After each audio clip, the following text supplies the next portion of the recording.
Hey, everybody. Hi, Chelsea. Hi, Jason. How are you? I'm excellent. How are you doing? Doing great. Cool. Well, here we are. Here we are again at another en primeur and at our second virtual en primeur tasting and discussion. Um, for those of you who are watching who don't know me, I'm Jason Haas. I'm second generation proprietor and general manager here at Talbot Creek. And I'm joined by Chelsea Franchi, our senior assistant winemaker. Neil's off doing something. What's he celebrating this time? Oh, it's very exciting. A first for Neil. He is celebrating his first grandchild's first birthday. Awesome. I know, so cool.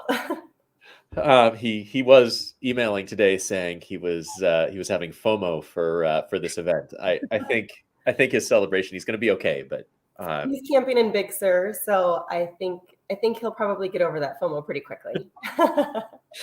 awesome. Cool. So let me start by just giving everybody a little introduction into what the idea is behind En Primeur in general and our En Primeur program. So En Primeur is a kind of traditional, mostly Bordeaux tradition where in great vintages, a chateau's best customers are offered the opportunity to taste and buy the estate's best wines in advance of their bottling. So it's a way to do two things. It's a way for the chateau to know who wants to buy their wines. It's the way for the best customers to get a preview and then see what they think before it goes into bottle and before it then has to be split up and go out to all of the different customers that the winery would normally sell the wines to. And there's a connection to Talbot Creek because it was my dad who, back in the 1950s, launched the first Bordeaux futures offering in America, convinced these Bordeaux chateaus, who weren't doing this even in France, to make an offer of a few thousand cases of wine to him.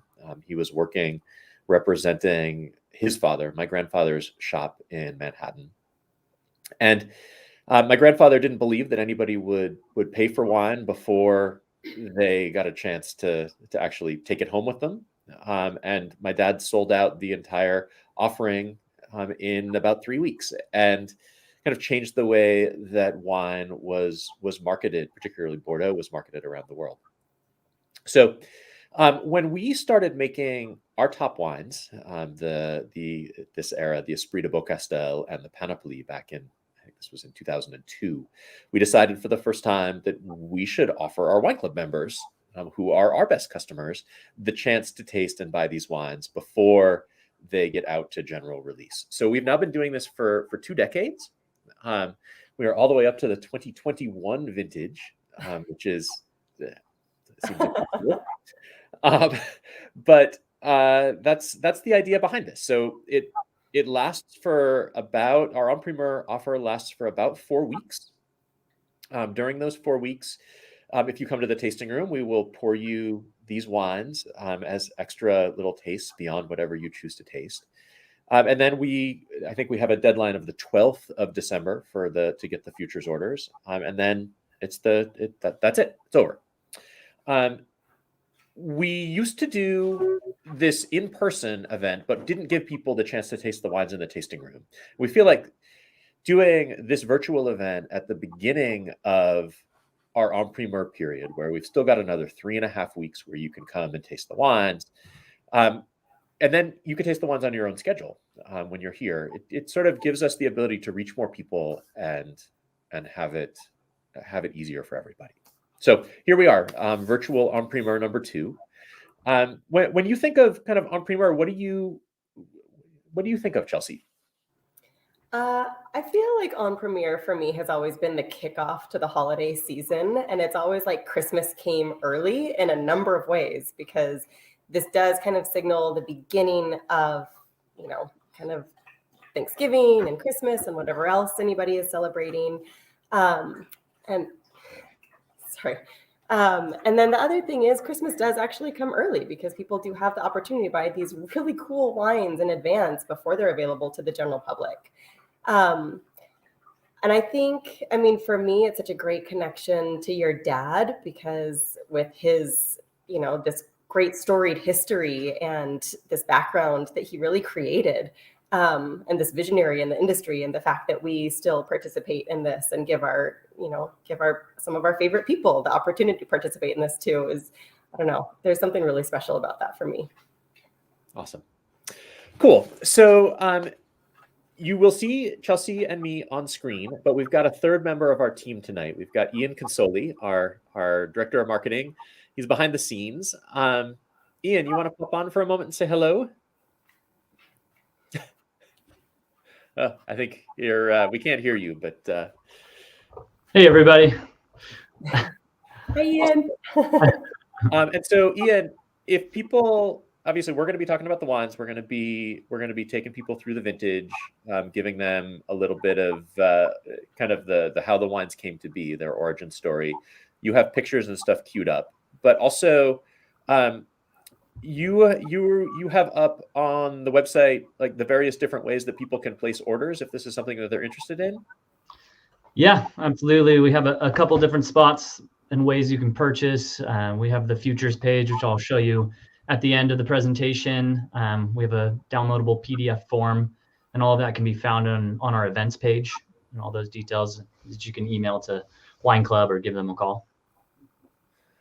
Okay, awesome, cool. Okay, so we'll check back in with Ian in a little bit. If you lob in questions on whatever platform you're watching on, and please do. These are always so much more fun when they're interactive. So lob in questions, lob in comments. Let us know what you'd like to hear more about, and we'll do our best to make sure that we talk about the things that you are interested in. But it'll be Ian who is responding. If you see a response in the chat or anything, it's going to be Ian who you're talking to. So awesome. Thanks, Ian. See you guys. Thanks, Ian. Okay, so I thought I would start by talking a little bit about the 2021 vintage, the growing season, what the year was like. So it was not an easy year. It barely rained until we got to the end of January. And in fact, even if you look at the end of the year and you look, we got like 17 inches of rain.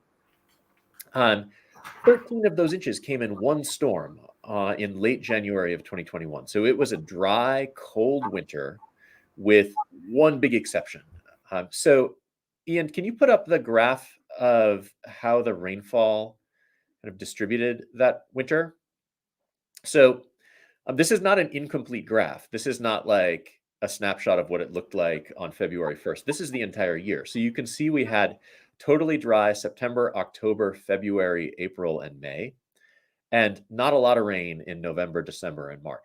And all of that rain that we got in January came in one storm.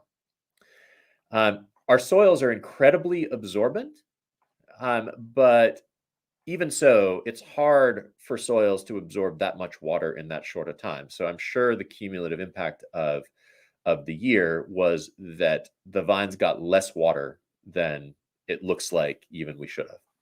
You took this picture, Chelsea, didn't you? I did take that picture. I went for a very soggy walk that day looking for the sheep and found them all huddled under the solar panels there. And we were bottling, right? We were. That was a nightmare. One of the problems with bottling in the rain is that you have a lot of humidity, and so making sure that the labels are going on nicely, even though there's some condensation on the bottles. The whole situation felt very weird for bottling rosé that we were so excited to drink in sunny weather because we're like, it's never going to come. Look at this. And I wish we wouldn't have been so negative because that was really the last of the rain that we saw that year. So we should have just really embraced it. Maybe it was our fault. Cool.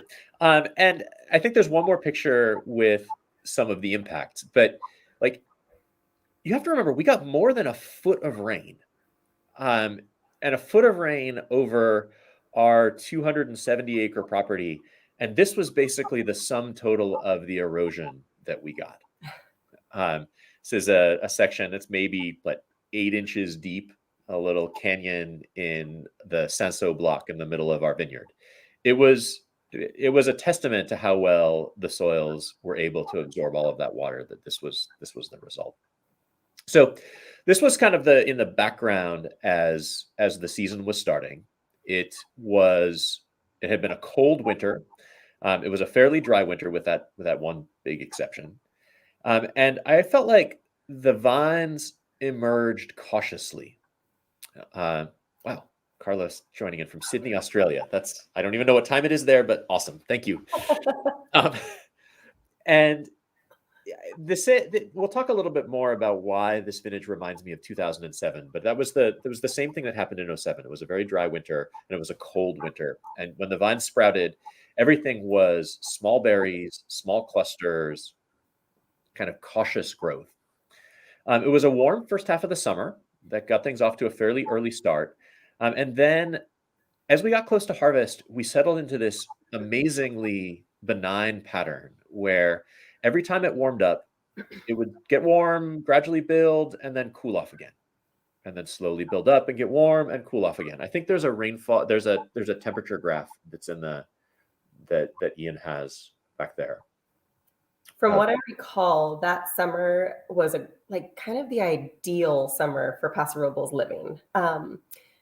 And we had talked about getting a swimming pool, and then we're like, you don't really need it. I think in the past, we've just kind of thought it's much worse than it actually is. And this year definitely reminded us what Paso Robles living can be. So 21 was like a really great little moment in time.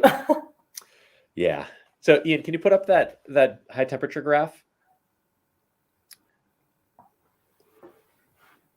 Maybe not. Okay. Well, when he's able to do that, he'll do it. But basically, it's going to show this kind of classic, like gets hot, drops down into the 70s. High temperatures build up into the 90s, drops into the 70s, 90s, 70s, 90s, 70s, all through the harvest. And that meant that we picked really gradually. We didn't have any heat spikes that meant that a bunch of things tumbled in at once. It was kind of an 8-week harvest, which we think of as normal. So everything was shifted early by about a week because we got an early start, but it wasn't, at least it didn't feel from the outside like a super high stress harvest. What did it feel like while you were in it? It was not a high stress harvest. 21, it's funny because I was telling Amanda today, every year I really wish that I took better notes on each harvest. And then when you're in the middle of harvest, you're like, I'll definitely remember this harvest. I don't need to write anything down.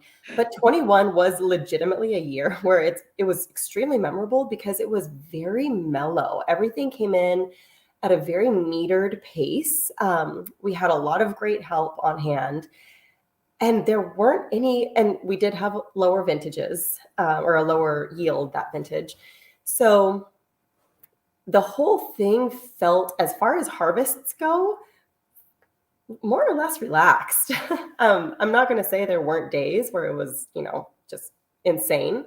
But yeah, it was kind of a dream harvest, really. And if you think, I mean, our yields were off by about 25% overall compared to 2020. And 2020's yields were about average historically. 2021 was off 25%. So if you have 25% fewer grapes than you would normally expect, and it spreads out over a normal amount of time, like you would understand why it didn't feel super crazy. Exactly. Yeah, it was, every year we get to that point where you're freaking out because there is not the tank space and there's no place to put anything. And you're just literally looking for any container that you can probably ferment something in. Oh, there's your graph. Cool. Yeah, there's the graph of the high temperatures, and it's sort of hard to see. But basically, that top line is 105. The second line down is 100. And you can see we didn't even hit 90. We hit 100 for the last time in kind of late September. And then all through October, it would drop down with highs in the 70s and then build up gradually to the 90s and then drop down and build up and drop down. And it's kind of the ideal pattern that you'd hope to see. It was wonderful. I mean, and not just for the ripening of grapes, but, driving a forklift out on the crush pad. The whole situation was great for the people, great for the vines, great for the grapes. It was, I remember 21 fondly. I know that's not always the case. No. So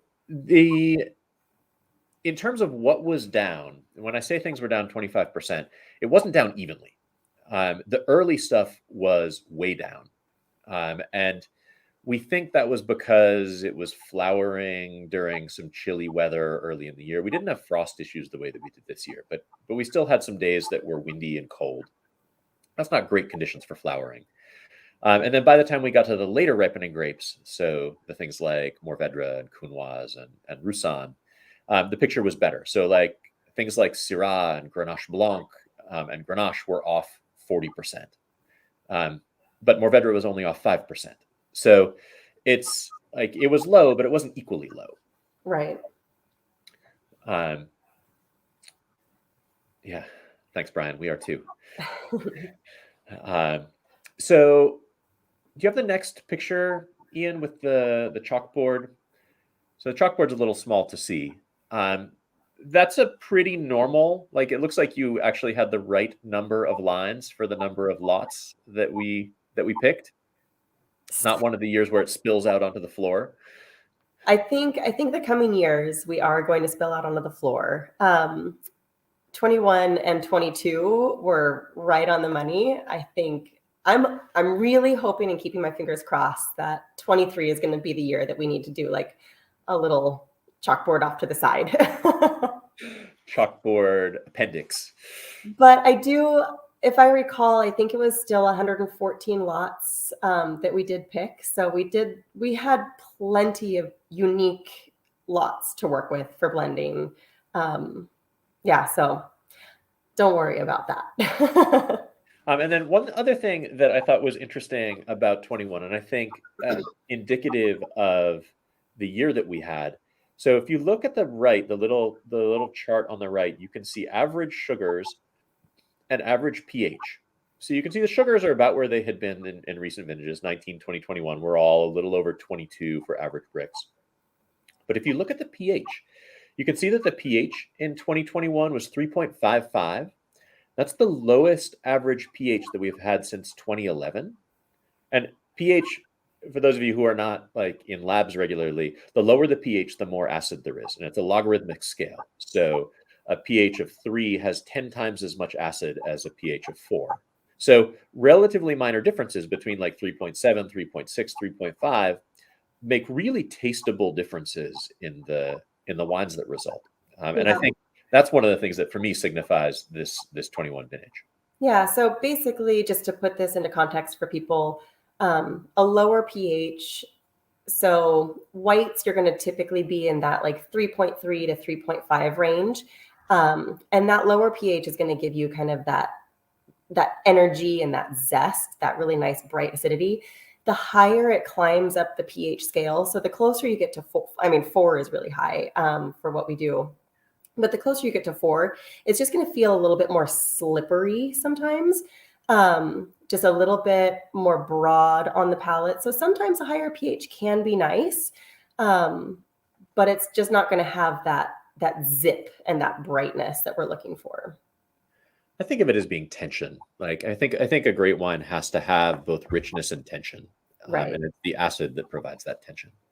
Yeah. And I think, the 21 vintage, because it was so even, we just had really ideal ripening conditions. So we didn't have those heat spikes that really, jacked up the pH. We didn't have anything that really, increased that sugar too quickly. So we were able to pick really when things were ready to be picked, which sometimes, we just don't have the space and we're just figuring things out. So 21 is definitely a very unique vintage in the sense that everything came in exactly what it needed to. And it just had this really beautiful, just kind of coddled growing condition. Do you want to answer Gary's question? Yeah. So glycerin, I don't know. Glycerin can come, it depends for whites or reds. Whites, I would definitely say you will have definitely more of that glycerin feel if you have a higher pH.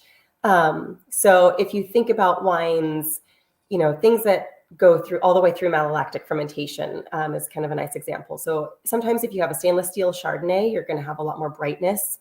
And then if you have a Chardonnay that went all the way through malolactic fermentation, you're going to have a little bit more of that softness and that richness. And that's because you are altering the pH. So after things go through that malolactic, they're going to start off with a lower pH and then kind of slowly increase a little bit. So kind of a weird analogy for a winery that doesn't do a Chardonnay anymore, but it's a grape variety that a lot of people are familiar with. For reds, I think sometimes we do describe tannins as kind of a glycerin tannin. So reds are a little bit harder to really nail.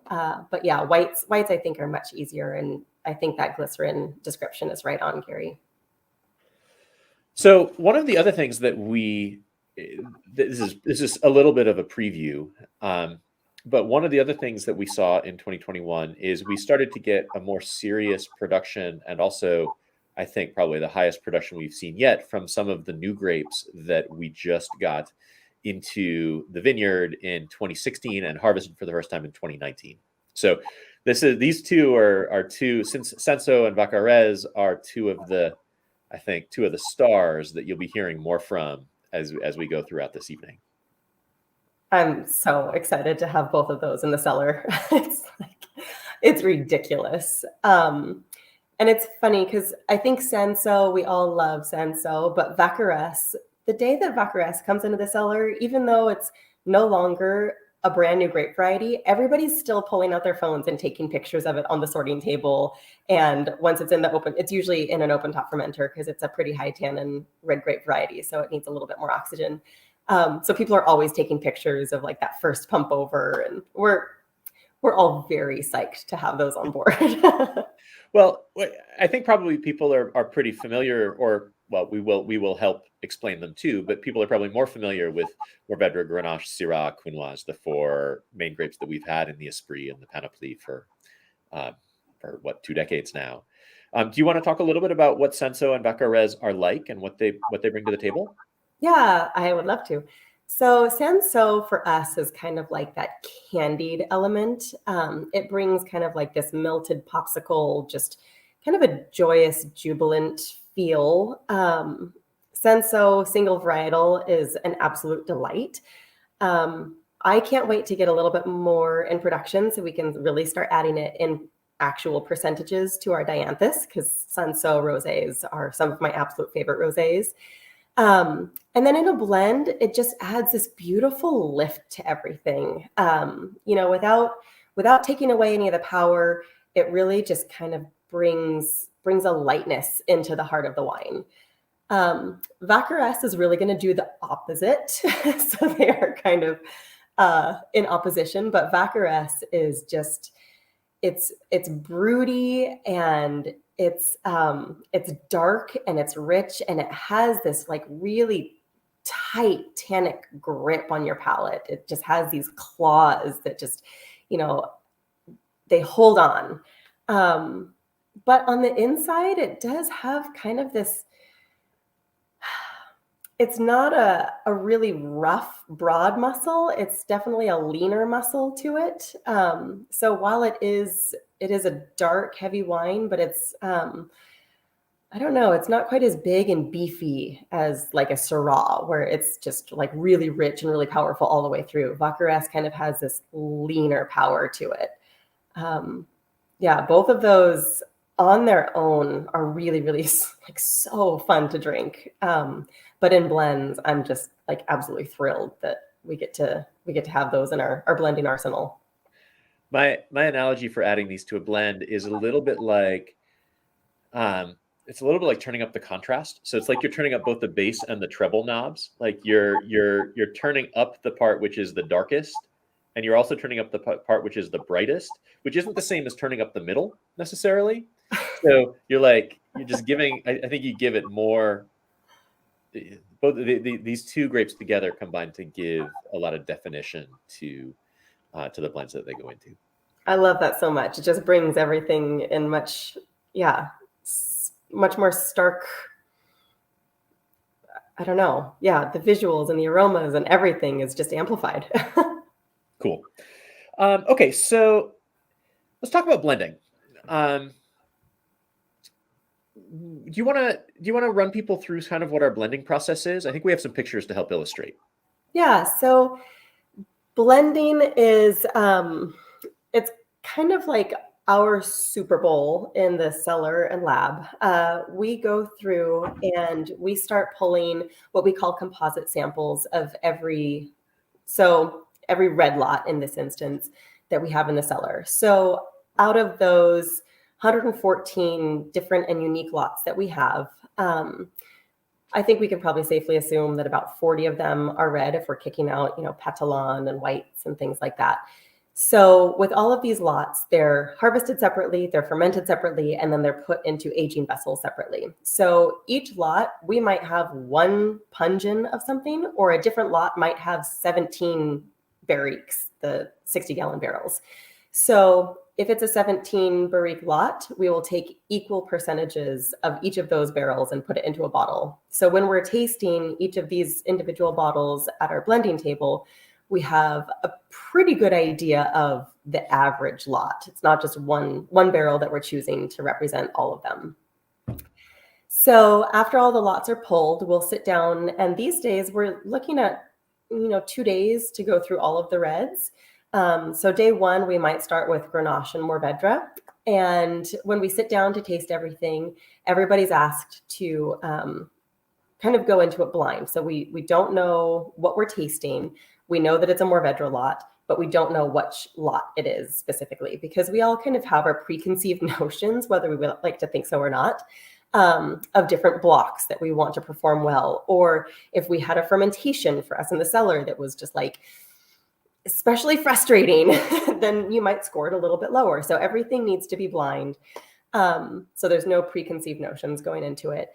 And everything is rated from a 1 to a 3. So a 1 is going to be something that it's elegant and it's powerful and it's rich. And from start to finish, it just has everything that we're really looking for. It has that elegance and it carries itself nicely. And it's something that I would be more than happy to drink by itself that night.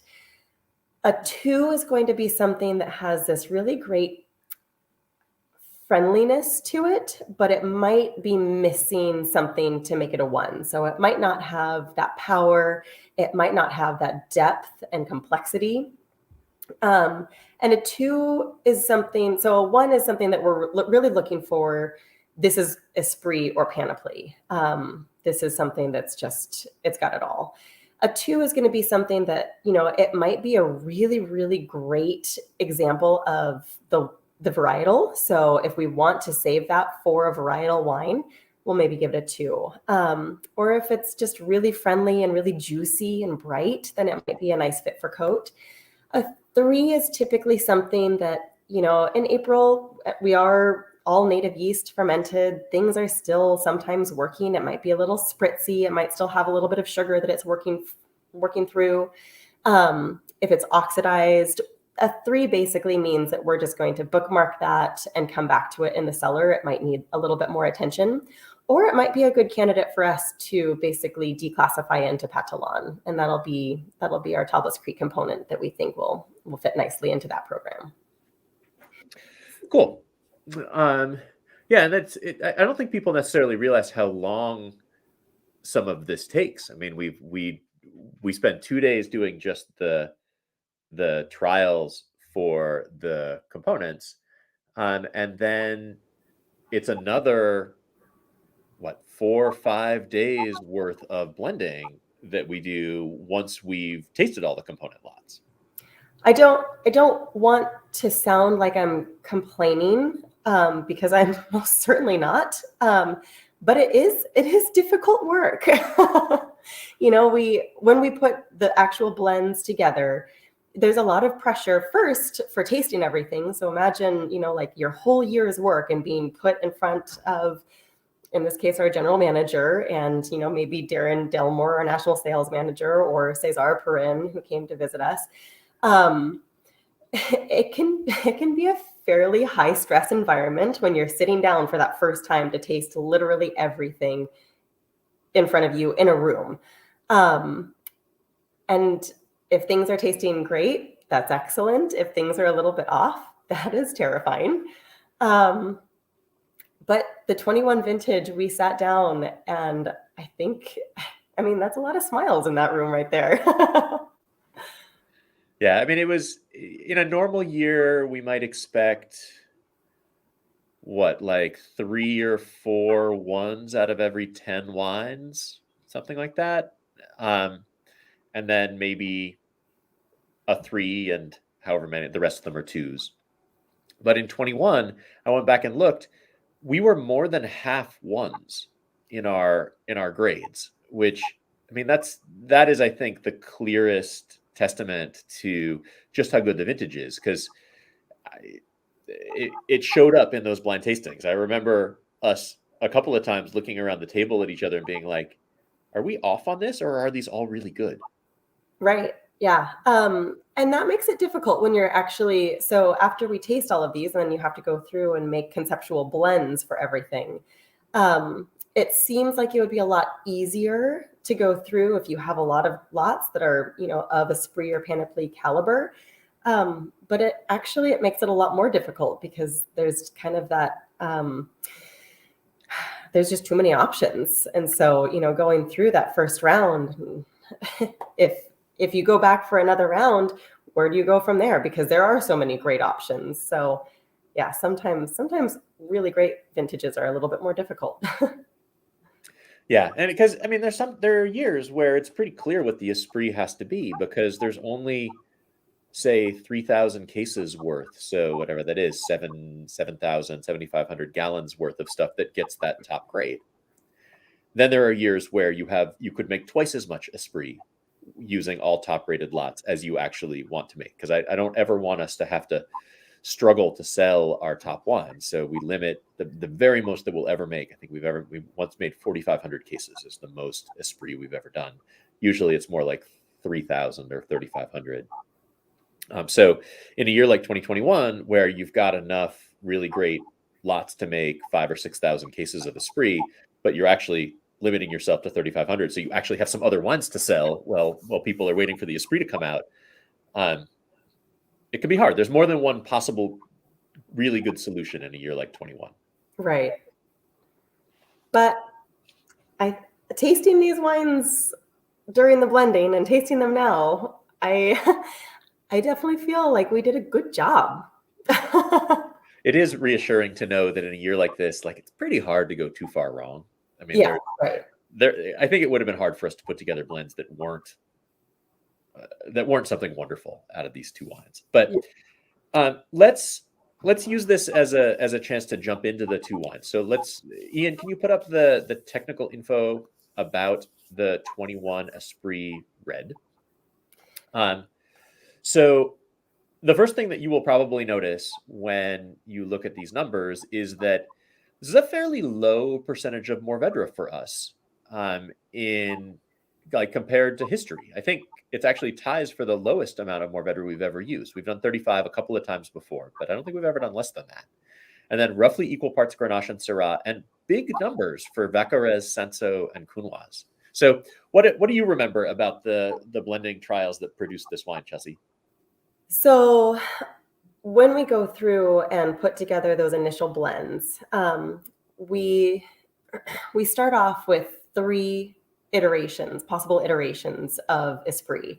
So after everybody's given their scores, we'll compile those numbers and basically look at all of the lots and say, okay, well, this one I think is more Panoply bound, and this one might be more Esprit, and putting together 3 somewhat diverse Esprit options. The first 2 options, we did not include Vaccarez and Cinsault, and then the third option we did, and it was basically a unanimous table decision for this blend, which included the Vaccarez and Cinsault. So I feel like getting off to a great start, because when we reveal the numbers, and I mean, you very rarely have unanimous decisions, and so for that it was a pretty wonderful start, and just knowing that these varietals have a place in our program, because they're great on their own, but to be able to put them into Esprit is a pretty exciting thing. And we did have to drop the Mourvedre down a little bit because there's just a lot of grapes that we're putting in there these days. It's got to go somewhere, and there's only 100%. So. I think the initial rough percentages that we put together added up to 101%, which felt to me like appropriate for this year. Like this wine is giving 101%. But this is also illustrates one of our kind of guiding principles, which is that what the Esprit wants, the Esprit gets. So this was 100% of our Vaccarez and Senso from 2021. I think our initial blend had a little bit of Vaccarez and Senso, but not all of it. And then we liked that enough that we tried one using all of it, and it was our favorite of all of the blends that we tried. And it's a little bit of a bummer that we don't have 100% Vaccarez or 100% Senso to show you from 2021. But the reason we don't is a good reason.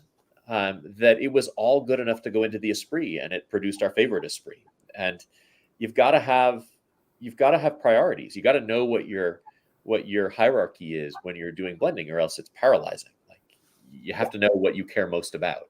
And for us, always, if the Esprit needs a lot, the Esprit gets that lot. Yeah.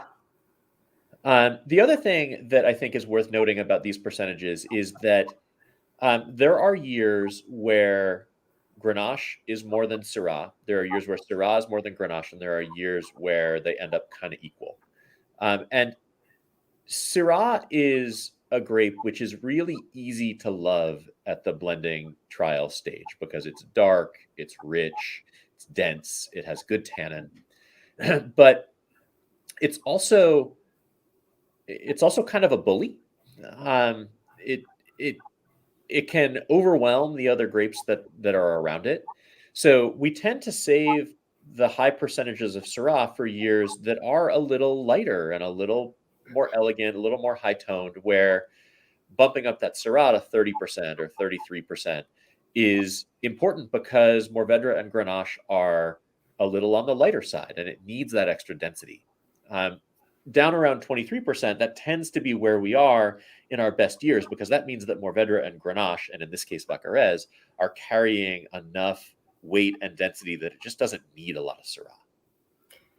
I do recall the Syrah in 2021 during that blending got crazy high scores. And like you were saying, it's really easy to give high scores. And a little bit of that Syrah went a long, long way. It was so structured and so powerful that I do think we backed it off a little bit, just because it, in just a small amount, it was so much. It just felt so vast.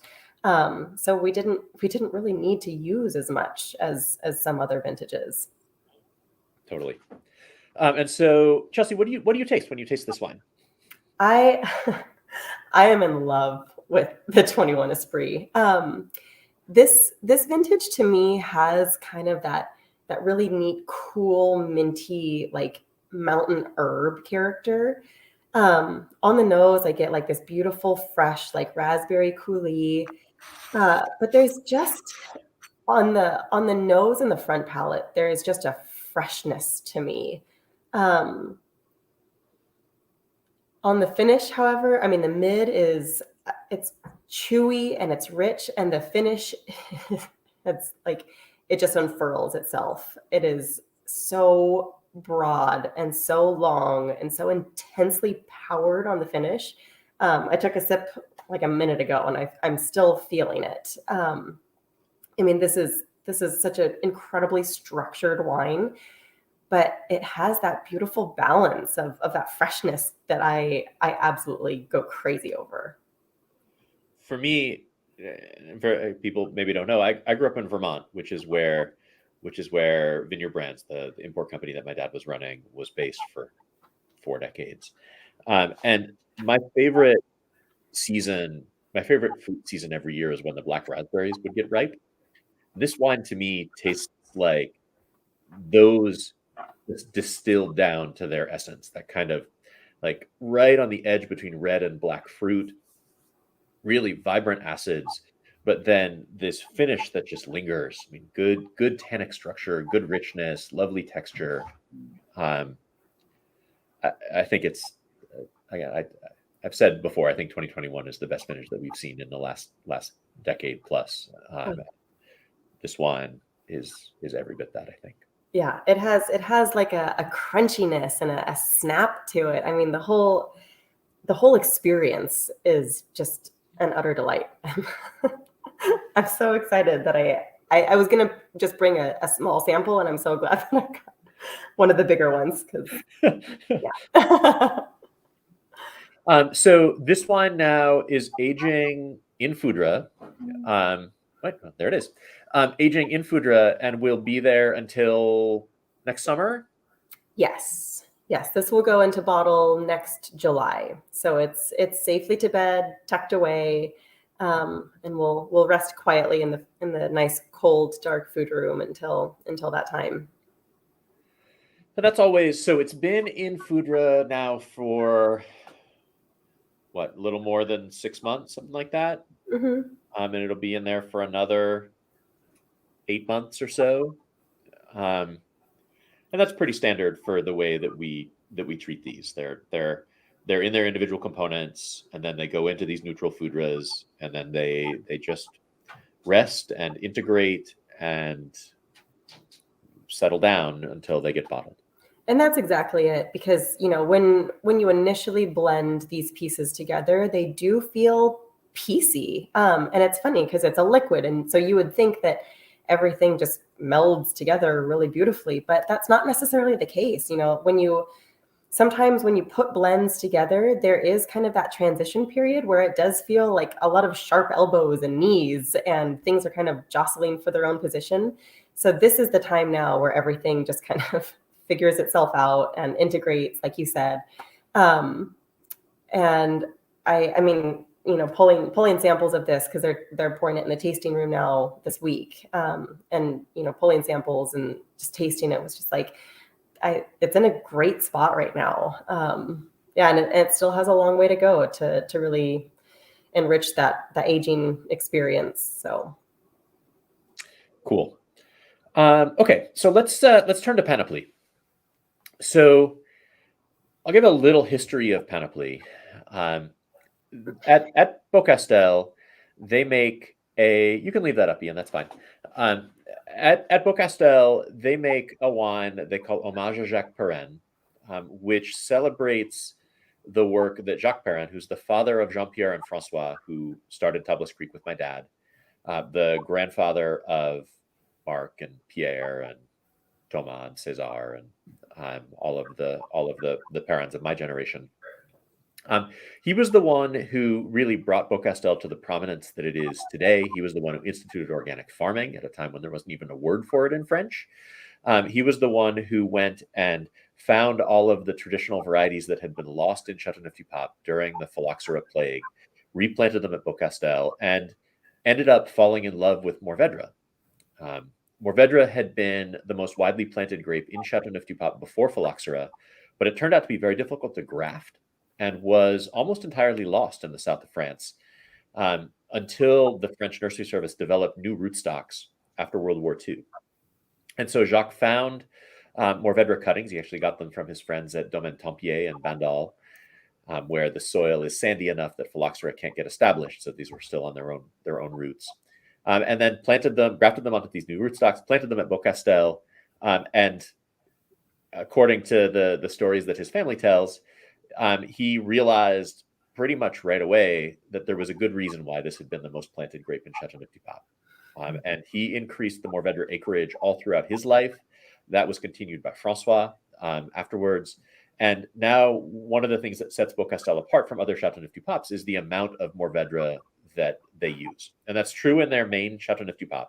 And it's taken to the next level in the homage that they do kind of in honor of Jacques' work. And that's typically somewhere in the 50 to 70% Mourvèdre range, and really shows off the capability of that grape to be both lush and structured, complex, and age-worthy. So when we came up with the idea of doing an elite cuvée, which was, I think, all of 3 barrels in the first year in 2000, and has grown little by little from then, but is still under 1,000 cases. The idea was the same: show off Mourvedre, show off why we think it's in its best lots a grape that can be the lead, be the dominant player, and then give it just enough of whatever else it needs to show its best. So that's the idea behind Panoply. When you taste a Panoply lot around the blending table, Chelsea, what makes it a Panoply lot? The Panoply lots are always those lots that are just the most complete and the most complex and the most compelling. Because it's not necessarily the lots that are the biggest, because if you use all of the biggest lots, then you're going to end up making a Panoply that is very unlike Topless Creek. And so we do need to make sure that it still has Topless Creek at its core, which is all about balance. But we still want that power and we want that intensity, because this is something that we expect people are probably going to lay down for quite some time. So for me, it's really just the lots that are the most gorgeous. That's what we're looking for. Awesome. So for me, when I taste this, it's like the essence of currants, like that cassis kind of character, which is it's one of the classic Mourvedre flavors, but it's more than that. I mean, there's a loamy earthiness to this that I totally love, like coffee and chocolate, and I don't know. I'm having trouble. I'm enjoying it so much. I'm having trouble putting words to it. What do you taste, Chelsea? I mean, this one definitely that I get kind of that Mexican hot chocolate where it has that spiciness to it. I get this beautiful fig character. I mean, it's just this explosion of fruit and juice. It's just this wine. It doesn't really have like that cool mintiness that the Esprit had for me. This is just all like blue and black, and it's got this richness, but it still has that balance and that playfulness to it. But this is just a wine that you could chew. I mean, this just has that. It's so deeply textured and rich. This is like an experience. Yeah, I think you described it really well. There is that kind of chocolatey note to it. I get a little bit of like a kind of a deep licoricey character, which is really a hallmark of the Talbot's Creek property, right? I mean, usually that licorice and anise character is kind of the signature of our land. Yeah, it seems to be, like, particularly for Grenache. It seems like Grenache here, the best lots always have a little bit of that kind of anisey, licoricey character, and this is really fun. What a cool expression of Talbot's Creek. I mean, this is. I feel like this is. Yeah, I'm very excited about this wine. I've been comparing vintages. I wrote a blog a couple of months ago that was basically trying to come up with comps for all of our vintages. So somebody who maybe really loves 2006, like what should they look for in our more recent vintages, or vice versa. Somebody who's a fan of 2017, like what should they look for in older wines? And this kind of the best vintage that I think kind of the consensus best vintage that we had in the 2000s was 2007, which was also a cold, dry winter preceding it, relatively low yields, a beautiful summer, a harvest season with no heat spikes or other things that would require us to speed up beyond what we wanted to do. And the wines had this combination of density and liveliness that really I find more in this 2021 than any vintage that we've seen in between. Do you have a comp for what these 2021s remind you of? I mean, 07 is pretty tough to compete with. Since we're talking about blending, I'm going to use two different vintages because one of my favorite vintages has been the 2005 that had kind of that cool character to it, kind of that pine needle and eucalyptus lift, that mintiness. but it also has kind of that muscle and broad-shouldered power of the 2011s. So I think I'm gonna blend those two vintages, and yeah. You're allowed. You're absolutely allowed. Yeah, and what do you think? I mean, we're tasting these wines at their very earliest stage. I mean, they're not even in bottle yet. Do you have any sense of when you're going to want to drink yours? I mean, these two wines right here, because they are so intensely structured. I mean, these are vintages, or this is a vintage that I think is going to go and go and go. You were looking at that pH chart earlier in the broadcast, and with a lower pH, and so basically when you're looking at aging capabilities, we're looking at somewhat lower alcohol, lower pH, so that higher acidity, and then also kind of that tannin balance. And these wines have all of those things. So that basically is indicative of a wine that is able to age for a very, very long time. All of those things put together. And then you actually experience these wines. And this feels like something that will last for, 20 years is, I don't think, out of the question at all. Yeah, I don't think so. Just seeing how well the wines that we were making 20 years ago are tasting now, and I think this is better than any of those early wines that we made were. I agree.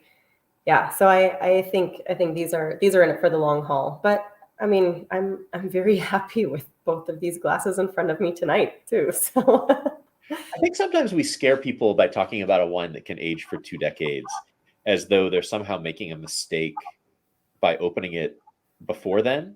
The analogy that I started using is that of a car. Like, I want to buy a car that I know will still be on the road in 20 years, but I'm not going to wait 20 years to drive it. So the with a wine like this, and this is something that you can really only do during the on Primeur period, because a lot of these wines, I mean, like the Panoply, we generally limit purchases to 2 bottles once it's released, because we just don't have enough to do more than that, and we want to make sure that it doesn't all disappear in the first week. But in on Primeur, this is actually the time where you can get a case of it, and you can get a couple of cases of the Esprit. So these are, I think, if there are wines that you want to watch evolve over time, these are the kinds of wines that this is the kind of vintage that I really recommend you do that on. Get a case and open one when it's relatively young. Open one when it's got a couple of years on it. Open one 3 or 4 years after that. You can see it change over time, and that evolution is, I think, for me, the most interesting thing about a great wine. It's that it's not the same as it was when it was young, but there are threads to its personality that still tie it to that. And each time you open it, you get a little more insight into what the wine and the year were like. I mean, I always, I think the car analogy is fantastic. And there's another consideration too, where it's basically how people like their wines. If you like kind of that brightness and freshness and kind of that juice dripping off of your elbow feel, then I would say drink them young and decant them. Give them time to open up, because they will need that. But if you like more of that like tertiary aroma and flavor development, and you like, a little bit more of that mushroom and forest floor, and you're talking about that loamy character that will like definitely develop over time, then hold on to them and drink them a little bit older. Yeah, it all boils down to personal preference for me. So yeah, and I think these are going to develop some really interesting secondary and tertiary characteristics. There's going to be a meatiness to them that they don't have yet, that they're going to get. Both of them are going to have this kind of like meat drippings and like rosemary rubbed leg of lamb kind of character. You're killing me right now. All right, I'm really hungry too. Shouldn't do these at dinner time. But I do think that these wines are, like, right now, they are intensely what they are.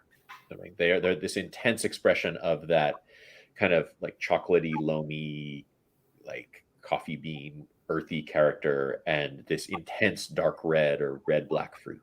And they're going to get more of the kind of meaty, mushroomy, loamy, leathery characteristics. And these also both feel to me like wines that are going to get kind of truffly as they get a little more time in bottle. Absolutely. Yeah, I can feel that. Well, we are almost an hour in. My goal was to have this done in an hour. If people have questions, I'd love to answer questions that you have if you want to lob some in. Everyone around the table. So Ian, can you put the picture back up? Okay, so this was the day that we tasted all of the finished things. So Cesar Perrin, who was in the previous photo, had flown back that morning to France. So this is just the Tablas Creek contingent here. So going clockwise, you can see half of Chelsea's face at the top. And then going clockwise from there, we have Gustavo and Austin, Neil at the end of the table, Craig, Amanda, and me. So this is basically the full-time cellar team plus Gustavo, who kind of floats between biodynamic work in the vineyard and work in the cellar, and then me. Yeah, and it's always so nice to get so many people around the table because you have so many diverse opinions and so many unique palates. We need to be careful that we don't all get into the same palate rut, that house palate, if you will. So making sure that you have a lot of people with a lot of wine backgrounds and a lot of wine preferences and tastes, because I think that makes the most interesting wine. And those times when we do have full consensus around the table, it's a little shocking, but it's when everything just clicks perfectly. And that's one of the benefits of having a Perrin there around the table, is that like they are this great balance of like experienced in these wines and in this place. They've been coming here regularly for whatever, 30 years at this point. But at the same time, they're not in that cellar every day, and they have their own work that they're doing at Beaucastel, but all over the Rhone. And so having them come in, it's like having this perfect outside consultant would come in with also deep institutional knowledge, and it's also a great validation for all of us when they taste things. They're like, that's really good. Right. I feel like when they say that about a barrel, we'll go through with a piece of chalk and put a star on it, like a little gold star for you, barrel. Good job. How does this compare to 2020? Okay, so I'll give a quick answer and then I'll toss it over to you, Chelsea, to see if you agree or disagree. So I find the 2020 to be juicier, but less dense than 2021. So 2020 is for me a year that shows kind of the sunniness of California, the friendliness of these varieties. It's a little more red fruited than 21, which is right on this line between red and black. I find the 2020 is this kind of like spicy red fruit. I think that is completely spot on. I would definitely say the 2020s have just that juicy kind of jubilant character. I love this sunny word that you used, because it does have kind of just that lift to it, where these wines have a little bit more darkness and a little bit more depth and kind of that cooler climate or that cooler feel. Those have a little bit more of that warm toned feel. Cool. So yeah, I think the 21 is going to be maybe the most age-worthy wine we've made this decade. I think, I mean, I don't think you're gonna struggle to have any of these wines go out 20 years. I mean, there's no vintage of Esprit that we've made that I don't think will go 20 years. But I think a vintage like the 21, you could push beyond that if you wanted. Whereas 20, I would think, yeah, drink it up sometime in the next 2 decades. Hope that's not too much pressure. Okay, so what does it mean when a wine's in a closed phase? So my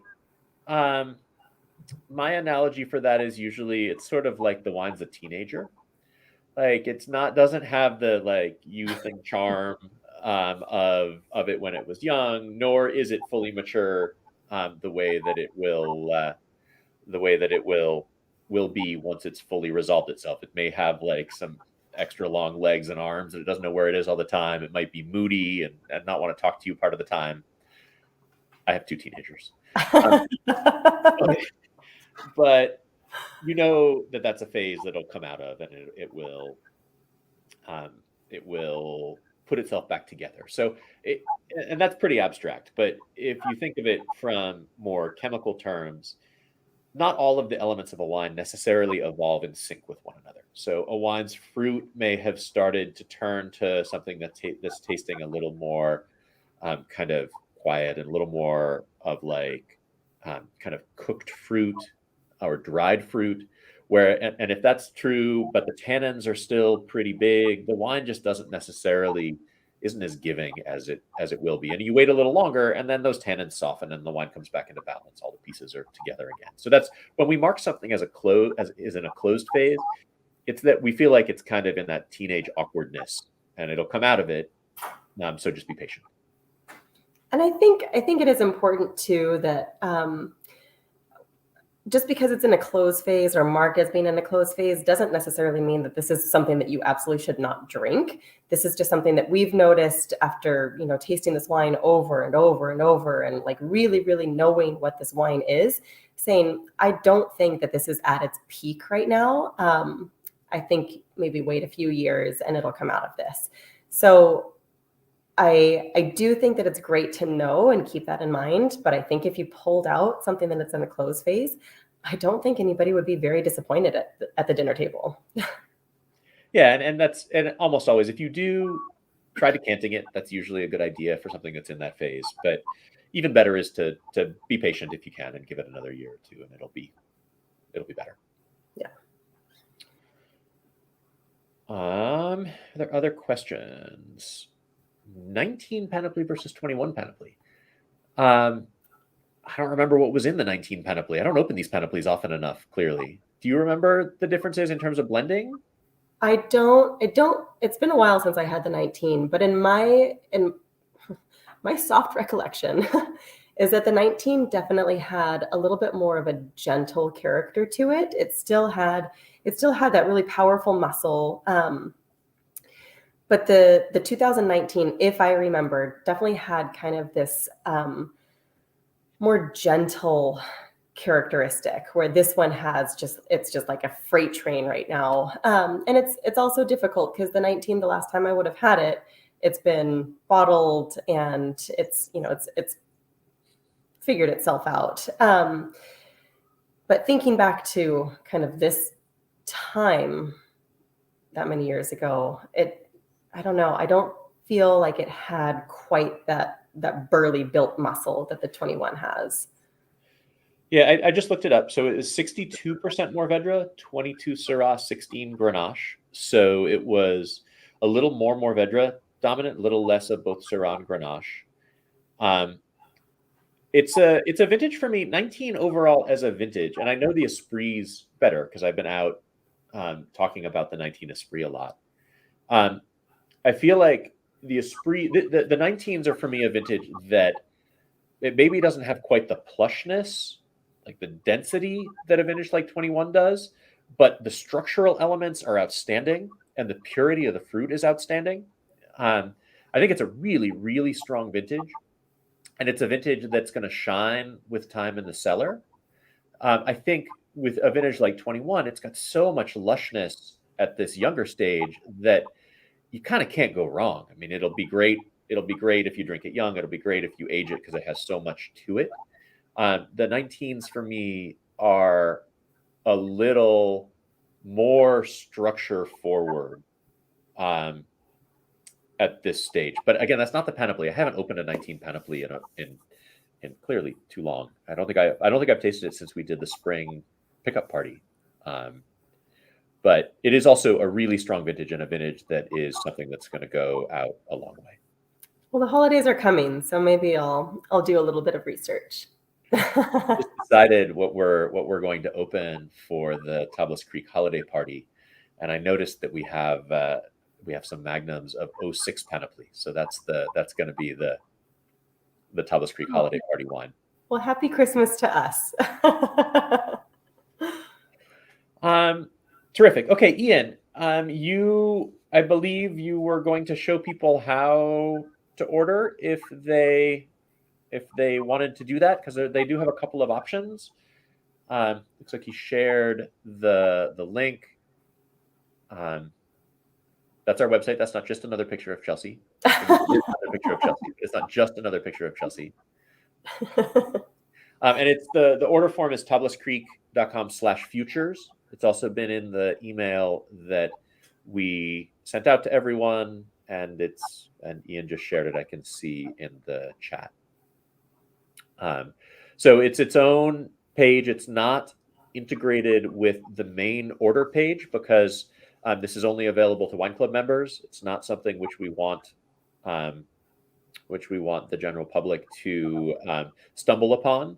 And in fact, if you do order futures, please don't combine a futures order with an order for current wines, because they're processed separately, and our web people have begged us not to have people have both orders together because they're not sure if the shopping cart will know what to do. So if you do order futures, please order futures, and if you want to order some current wines, do that with a separate order. We'll process them separately anyway.